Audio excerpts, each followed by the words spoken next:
चुड़ैल बनी दुल्हन। रंजन की उस दिन शादी हुई थी। उस रात रंजन छत पर अपने दोस्तों के साथ गप्पे लड़ा रहा था। वो भी क्या दिन थे यार, कॉलेज के सारे दोस्त एक साथ मस्ती किया करते थे। रंजन की दुल्हन आती है। सुनिए, मुझे अकेले नीचे डर लग रहा है, आप कब तक आएंगे? माफ कीजिए भाभी, हम भूल गए थे कि हमारे दोस्त की शादी हो गई है। चल भाई रंजन, हम भी निकलते हैं। ठीक है, उन्हें भेज दीजिए, मैं नीचे जा रही हूँ। ये रंजन भी ना, तुम्हें हमारे साथ होना चाहिए कि भाभी के साथ? हम शुरू हो जाते हैं तो रुकते नहीं। तुम्हें तो भाभी का ख्याल रखना चाहिए ना।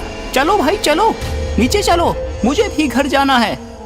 दोस्त निकल जाते हैं और रंजन कमरे में आता है। दुल्हन खिड़की के पास बाहर नजर लगाए खड़ी थी। नाराज हो गई क्या? आज ही तो शादी हुई है हमारी, हमें इतनी जल्दी लौटने की आदत नहीं। रंजन दुल्हन के पीछे जाता है। कल की, अरे कुछ तो बोलो। रंजन दुल्हन के कंधे पर हाथ रखकर उसको घुमाता है तो उसका चेहरा देखकर रंजन के होश उड़ जाते हैं। कौन हो तुम? तुम कल की नहीं हो, तुम कल की नहीं हो, भूतनी हो तुम, भूतनी। हाँ, मैं भूतनी हूँ। धोखा, तुम मेरी दुल्हन नहीं हो सकती। कल की कहाँ है जिससे मैं प्यार करता हूँ? मैं ही कल की हूँ। मतलब तुमने धोखे से मुझे अपने जाल में फंसाया, मुझसे प्यार का नाटक किया, और आज यह रूप। मतलब कल की इंसान नहीं भूतनी है? हाँ, तुम बिल्कुल ठीक कह रहे हो। तुम निकलो यहाँ से। मैं निकल जाऊं?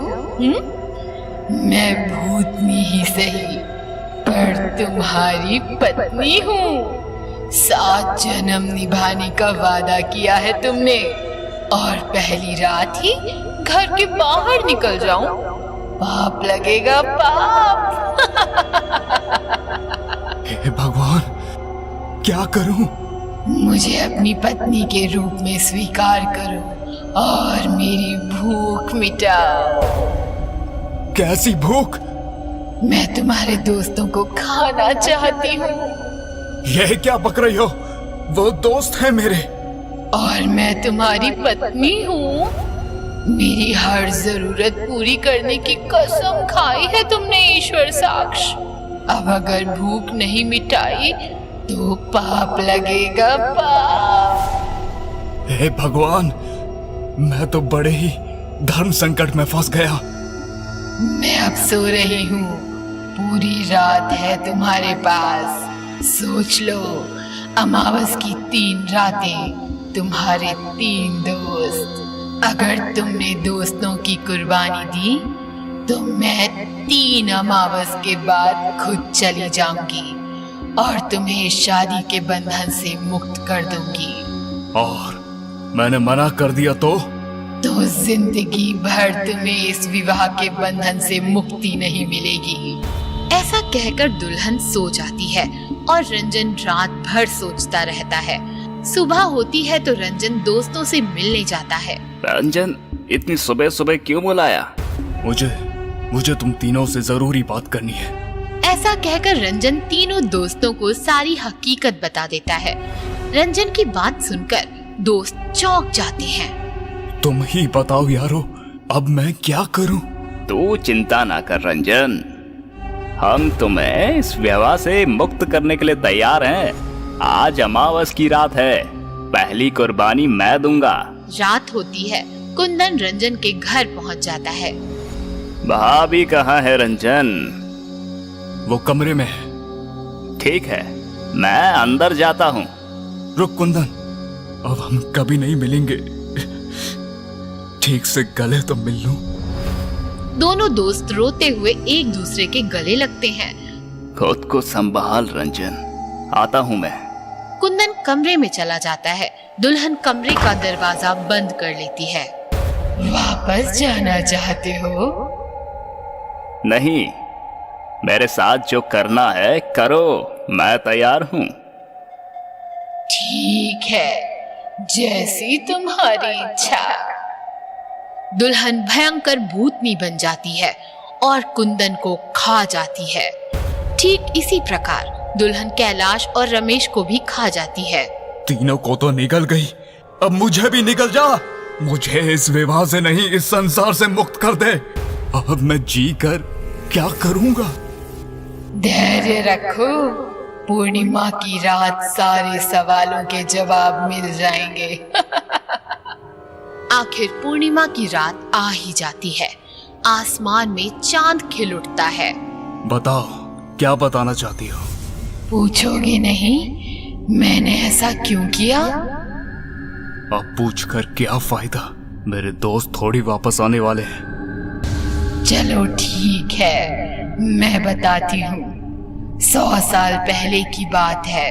मनोहर नाम का मेरा प्रेमी था। मैं उससे बहुत प्रेम करती थी। एक रात मनोहर और मेरी शादी हो गई। वो अमावस की रात थी। शादी होने के बाद मुझे मनोहर का असली चेहरा मालूम हुआ। मनोहर और उसके तीनों दोस्तों ने मिलकर मुझ पर अत्याचार किए और फिर मुझे मार डाला। लेकिन मरने के बाद मैंने बदला लेना चाहा तो मनोहर और उसके तीनों दोस्त आग से जलकर पहले ही मर गए थे। मैं बदले की आग में 100 साल से जलती रही, पर आग कम ना हुई। फिर क्या हुआ? फिर मुझे तुम मिले, तुम्हारे तीनों दोस्त मिले और मैंने निश्चय किया कि मैं तुम सबको खत्म करके अपने बदले की आग शांत करूंगी। इसीलिए मैंने तुमसे प्यार किया और शादी भी। तुमने मेरे तीनों दोस्तों को मार दिया। अब बचा मैं।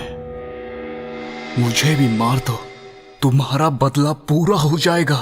नहीं रंजन, तुम्हारे दोस्तों को मारने के बाद मुझे पता चल गया कि इस दुनिया में सब लोग एक जैसे नहीं होते। तुम्हारे दोस्त देवता थे, तुम भी बहुत अच्छे हो। मैं तुम्हें नहीं मार सकती।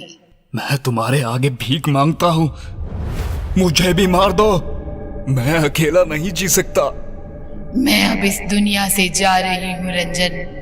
क्या तुम जा रही हो?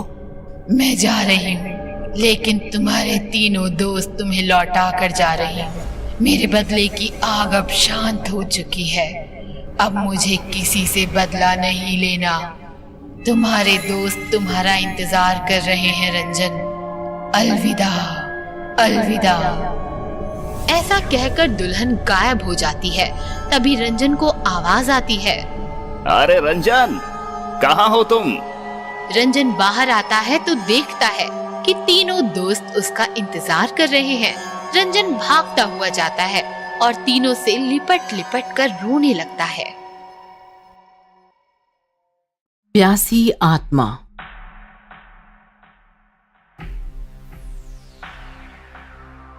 बाबूजी, बाबूजी बहुत प्यास लगी है, पानी दे दो। रात के अंधेरे में सुनसान सड़क से अपने गांव की तरफ निकला हुआ भोला बार बार पीछे से ये आवाज सुन रहा था। पानी मांगती हुई वो प्यासी लड़की उसका पीछा करती रही, फिर भी भोला चलता रहा। ना तो उसने पीछे देखा और ना ही उस लड़की से बात की। बाबूजी, बाबूजी, बहुत प्यास लगी है, पानी दे दो। चलते चलते लड़की भोला के काफी पास आ गई। भोला कांपने लगा, उसके पसीने छूटने लगे। पसीने की एक एक बूंद जमीन पर टपक रही थी। फिर भी बिना रुके, बिना पीछे देखे, अंधेरा चीरता हुआ भोला गांव की दिशा में चलता रहा। बाबूजी, बाबूजी, पानी दे दो, पानी दे दो बाबूजी। जैसे जैसे भोला उसे नजरअंदाज कर रहा था, वैसे वैसे उसकी आवाज काफी भयानक बनती गई, उसके काफी करीब आती गई। प्यास लगी है, पानी चाहिए, प्यास लगी है, बाबूजी, पानी दे दो बाबूजी, पानी दे दो। भोला पसीने से तरबतर हो गया, क्योंकि वो लड़की चलते चलते पीछे से भोला को लटक गई थी। फिर भी भोला ने उसे नीचे नहीं पटका। उसका बोझ उठाकर वो बस सामने देखते हुए चलता रहा। लड़की भोला की गर्दन से टपकता हुआ पसीना पीने लगी। पीछे से लिपटी हुई इस लड़की का चेहरा जैसे ही सामने भोला की तरफ बढ़ने लगा, भोला ने अपनी दोनों आंखें बंद कर ली और चुपचाप चलता ही रहा। चलते चलते गांव आ गया और पीछे से लिपटी हुई वो लड़की अचानक गायब हो गई। भोला ने 1 मिनट रुककर चैन की सांस ली और गांव में भाग गया। ये कहानी है बिरसिंहपुरा की। एक हाईवे किनारे बसा हुआ काफी छोटा और शांत गांव था बिरसिंहपुरा। सच में काफी शांत गांव था। अखबार की सुर्खियों से दूर, न लड़ाई न झगड़ा, न चोरी न चकारी। लेकिन पिछले कुछ दिनों से बिरसिंहपुरा लगातार अखबार की सुर्खियों में आ रहा था। खबर काफी भयानक थी। हाईवे से गांव की तरफ निकलने वाली सड़क पर लगातार लाशें मिल रही थी। लाशें मामूली नहीं थी, उन्हें इतने बुरे तरीके से फाड़ा गया था कि उनकी पहचान करना भी मुश्किल था। मीडिया ने पुलिस से पूछा तो उनका बस एक ही जवाब था, देखिए हमारी इंक्वायरी चल रही है, जल्द ही कातिल पकड़ा जाएगा, बस हमें थोड़ा सा वक्त चाहिए। लेकिन इस घटना पर गांव वालों ने जो बताया वो काफी भयानक और अविश्वसनीय था। पुलिस उस कातिल को पकड़ ही नहीं सकती, क्योंकि वो कातिल कोई इंसान नहीं, एक आत्मा है, प्यासी आत्मा, जो रात में सड़क किनारे बैठकर वहां से गुजरते हुए लोगों को पानी मांगती है। जो उससे बात करेगा, उसकी तरफ देखेगा, उसे फाड़कर उसका खून पी जाती है। जो उसकी तरफ बिना देखे चलता रहता है, उसका गांव तक पीछा करती है और फिर गायब हो जाती है। क्या वो भूत गांव की किसी लड़की का है? नहीं, वो कोई गांव वाली नहीं है। कुछ दिनों पहले सरपंच ने उस सड़क पर एक लड़की बैठी देखी थी। पता नहीं कौन थी, कहां से आई थी। पूछा तो बोली एमपी से हूँ। सड़क पर ही बैठी रहती थी। पागल समझकर उसे किसी ने कुछ नहीं कहा। लेकिन 2 हफ्ते पहले पता नहीं कहाँ गायब हो गई। उसके गायब हो जाने के बाद ही उन 4 लोगों की लाशें मिली सड़क पर। गायब हो गई तो फिर कातिल वो कैसे? और वो लड़की अचानक आत्मा कैसे बन गई? वो आत्मा पहले से ही थी, बस हमने ही उसे पागल समझकर नजरअंदाज किया। आत्मा ना होती तो एमपी से भटकती हुई यहाँ क्यों आती? ये मान लिया कि वो आत्मा है, लेकिन मर्डर उसने ही किए हैं, इसका क्या सबूत है आपके पास? जी उसका जीता जागता सबूत है ये अंधा। बता रे। जी मैं जन्म से अंधा हूँ। शहर के बस स्टैंड पर गाना बजाना करके पेट पालता हूँ। मैं अंधा जरूर हूँ, लेकिन मेरे आगे पीछे जो चलता है वो मैं महसूस कर सकता हूँ। उस रात मैं बस स्टैंड से उतरकर गांव की तरफ आ रहा था। मैंने महसूस किया कि मेरे आगे कोई जानवर किसी का कच्चा मांस चबा रहा है, लेकिन वो कोई जानवर नहीं था, वो प्यासी आत्मा ही थी। बिल्कुल मेरे सामने किसी की लाश चबा रही थी। लेकिन तब मुझे लगा कि कोई जानवर होगा। मैं डर कर बिना इधर उधर देखे वहां से जाने लगा। जैसे ही मैंने उसको क्रॉस किया, वो उठ गई और उसने मुझसे कहा, बाबूजी पानी दे दो, बाबूजी प्यास लगी है, पानी चाहिए। मैंने खतरा महसूस किया और बिना कुछ कहे बस चलता रहा। उसे शायद पता नहीं चला कि मैं अंधा हूँ। वो मेरे पीछे पीछे चलने लगी, पानी मांगते हुए। बाबूजी प्यास लगी है, बाबूजी पानी चाहिए। उसकी आवाज और ज्यादा भयानक हो गई थी। मैं समझ गया कि किसी भूत प्रेत का चक्कर है। मैं बिना रुके आगे ही चलता रहा। वो मेरे पीछे चलती रही और अचानक पीछे से लिपट गई। मैं फिर भी चलता रहा। उसके मुंह से मुझे खून की बदबू आ रही थी। बाबूजी प्यास लगी है, पानी चाहिए। मैंने उसे जवाब ही नहीं दिया। वो मेरा पसीना चाटकर अपनी प्यास बुझाने लगी। उसके लंबे लंबे नाखून मेरी गर्दन पर मैंने महसूस किए। मैं बहुत ज्यादा डर गया था। अचानक चलते चलते सड़क पर गिर पड़ा। शायद तब उसे पता चला कि मैं अंधा हूँ। फिर उसने मुझे परेशान नहीं किया। वो उल्टे पांव वहां से निकल गई। फिर मैं गांव में आया। मैंने सबको बताया। पहले किसी ने मेरा विश्वास नहीं किया, लेकिन दूसरे दिन जब एक लाश मिली तब सबको मेरा यकीन हुआ। आपने ये बात पुलिस को बताई? बार बार बताई, लेकिन उन्होंने हमारा विश्वास ही नहीं किया। उनका मानना है कि वो 4 हत्याएं एक तो किसी जानवर ने की है या तो किसी मेंटल ने। वो आत्मा हर रात उसी सड़क पर बैठी रहती है और आने जाने वालों से पानी मांगती है, लेकिन अब वो किसी को मार नहीं सकती, क्योंकि मैंने ही सबको बताया कि उसके सामने अंधे और गूंगे बहरे बनकर चलो। वो कुछ नहीं करेगी, बस गांव वालों को डराएगी और फिर छोड़ देगी। क्यों भोला, बता ना। हाँ, ये बिल्कुल सच कह रहा है। मैं भोला, मैं कल शहर से देर रात लौट रहा था, तब उसने मुझे भी पानी मांगा, लेकिन मैंने उसके सामने गूंगा बहरा और अंधा बनने का नाटक किया तो उसने मुझे छोड़ दिया। तो ये थी बिरसिंहपुरा की कहानी। पुलिस प्रशासन उनकी इस कहानी पर विश्वास नहीं कर रहा है। गांव वाले कब तक घर में छिपकर बैठे रहेंगे? उनका रोज रात उस प्यासी आत्मा से सामना हो रहा है और उससे बचने के लिए हर रोज कोई न कोई गूंगा, बहरा या अंधा बनने का नाटक कर रहा है, और वो खून की प्यासी आत्मा बार बार वही बात दोहरा रही। बाबूजी, प्यास लगी है, पानी दे दो। बाबूजी, प्यास लगी है, पानी दे दो।